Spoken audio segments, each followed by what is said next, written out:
long-term relationship. I didn't sign up for that, you know. Let's keep it casual. You know, hang out for a couple decades. Then you have a kid. They suck you in, you know, with these little agreements, you know, house, car, kid. You have one kid, they're cute, and then you want to have a few more. And next thing you know, you're me. But my wife, I tell you, crazy about this lady. Beautiful. My wife looks better today, 17 years later, than the day I met her. The day I met her, she had an allergic reaction, so her head was like triple size and face was purple. But she is beautiful, and her friends, I don't know, I can't judge, but her friends are like, oh my God, you guys are like the best couple. You are. You're like Barbie and Mighty Joe Young. The best couple ever.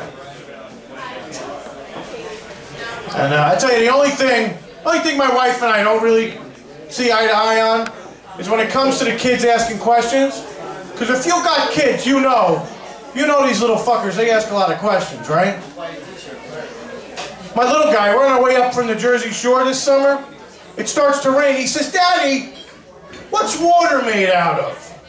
You know what, buddy? Water is just made out of water. There's no other ingredients. Keep it simple, right? Mom, is that right? Yep, that's right. Honey, water's just made out of water. Your dad? Smart man, great in the sack. Is what she should have said. What my wife said took about 48 minutes. Used words like hydrogen and oxygen and parts.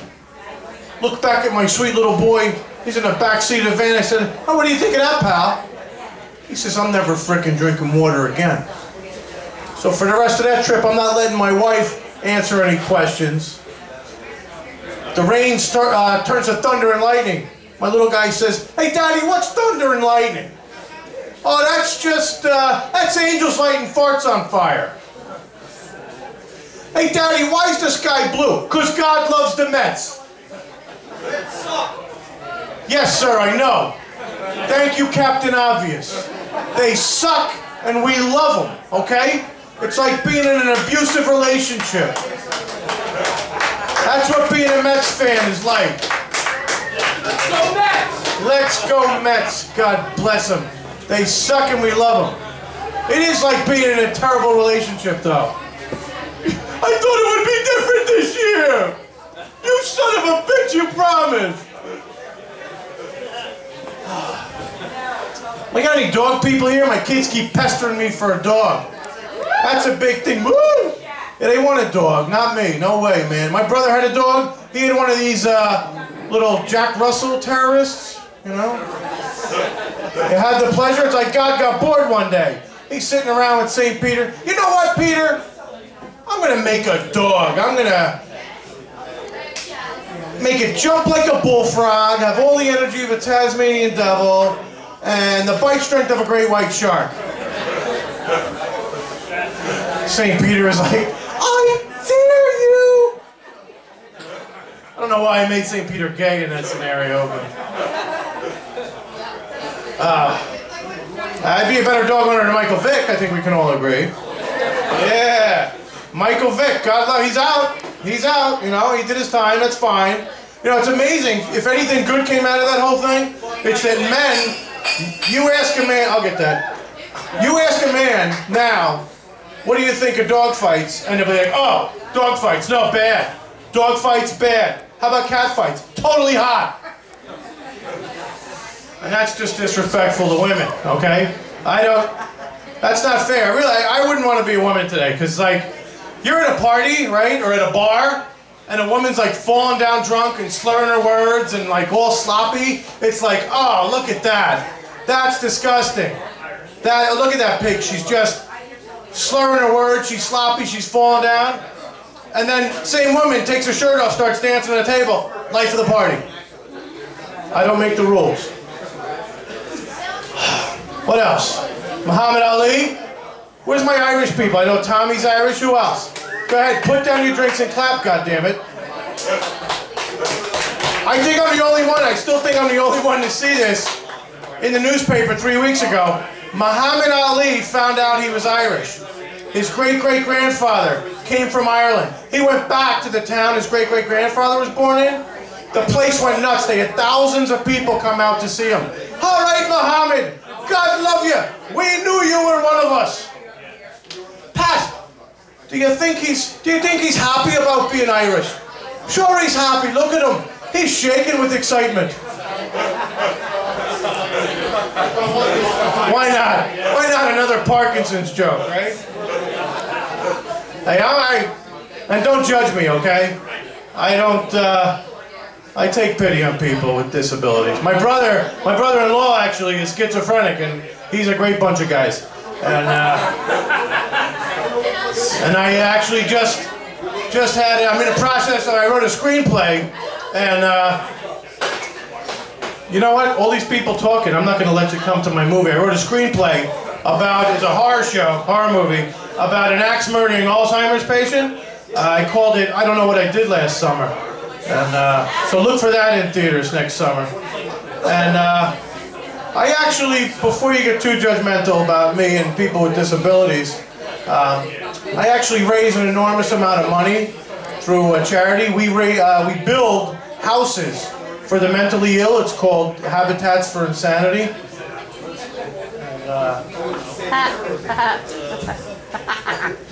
And, lost everybody. I can't feel shit. I am not a handy man. Not handy with tools unless it's a knife and fork. It's true. I can't even put Legos together. And my youngest son, he's so cute. He said, "It's okay, Daddy. Lots of people can't put Legos together." I said, "I know, son. They're called quadriplegics." So as Marcus said, I did actually graduate from West Point, where I majored in mediocrity. True. I tell you, there's a lot of smart people up there. I don't know how the hell I got in with them. First day world history, they're asking questions about socioeconomics and geopolitics. I ask questions like, what did Marco Polo and his friends play when they went in the pool? Polo. This is world history. Were there any gay cavemen? Sure. There's one.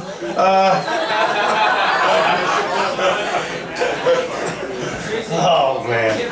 Let's play a little game. Let's play a little game called What Celebrity Do I Look Like? I always enjoy this. Don't say Rosie O'Donnell. I'll come off this stage and... Nobody? Alright. I'll tell you what I get a lot of. I get a lot of Tony Soprano, which is just what every Irish guy wants to hear. Tony Soprano, Jesus. Oh, and people are like, oh no, it's okay. He's famous. It's good to look like Tony Soprano. He's famous. No, he's fat. And he's bald. You look like the big guy from American History X. That's a first. I've gotten Mr. Incredible. Have gotten Rosie O'Donnell a couple of times. Never got the big guy from... That guy is a fucking load. How could you... Oh, God. We'll do it. You know, that guy... With that... He's 700 pounds. In that guy's world, there are no seesaws. There are only catapults. He's fat. I don't understand. Don't compare. Just when you go home tonight, don't compare people to ugly celebrities. We don't like it. My wife's grandmother, she's just turned 93 last night, yesterday, and you know, she's tiny and wrinkled, and I don't go up to her and say, "Hey, Grandma, you look like Yoda." No, it's okay. He's famous. He's got the Force. He trains Jedis. It's okay. No way.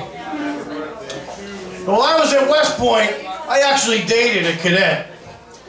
Don't worry, he's female. Barely. She was a soccer player. She could squat 500 pounds. I don't know what I was thinking. I was thinking maybe I could bring out her feminine side. And that didn't work out. I'm Catholic. She was Jewish. I'm from New York. She was from the South. I was really into sports. She was a filthy whore. But she cheated on me, of course. And my roommate, God bless him, nice Mormon guy from Utah, he says, you know what, John? Sometimes things happen for a reason. So I kicked him in the nuts. I said, why do you think that happened, Tony? Best thing that ever happened to me, but didn't know it at the time. I did graduate, did 6 years in the Army, got out, immediately gained 72 pounds in 1 month. It's not that impressive, I can tell you. You gain weight like that though, man, people let you know. People let you know. My little guy, he looked at my wedding picture, he says, Daddy, what happened to that man in the picture with Mommy? Daddy ate him. He wakes up screaming sometimes. Before I leave, I gotta tell you, before I started doing this full time, I was a teacher. I taught high school. Taught high school, a little medium security institution out east. And funny, the place I worked, they had a lot of gangs, you know, and teachers would get all freaked out. They'd get all freaked out about the gangs. Oh, the gangs, they're bad. We got to keep the kids out of the gangs. I was like, hey, hold on a second. Extracurriculars are very important. I had about 50 kids in a nice little after-school activity we like to call MS-13. I'm sure you heard of that. I wouldn't give a rat's ass if maybe 1 or 2 of them knew how to spell it. But I know if you're from Smittown, any of you townies here, I know you had gangs too, okay? Like National Honor Society and varsity cheerleading and all that crap. All right, I'm sure you can't hear me, I can barely hear myself. It's been a lot of fun, I hope you enjoyed the show. Go ahead. My name's John Keenan. Hope you come out again and support Proud Hearts, Christine, and all your local comics. Thanks for coming, have a good night, get home safe.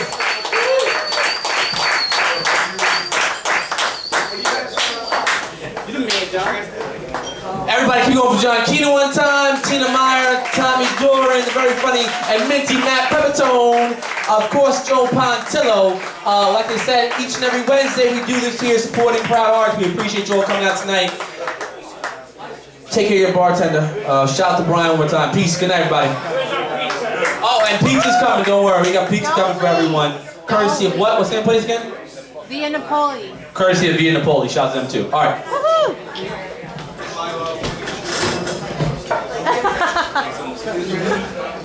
That was Charlie. Marcus. Oh, turn on some UFC. Channel 21. Let's get it going.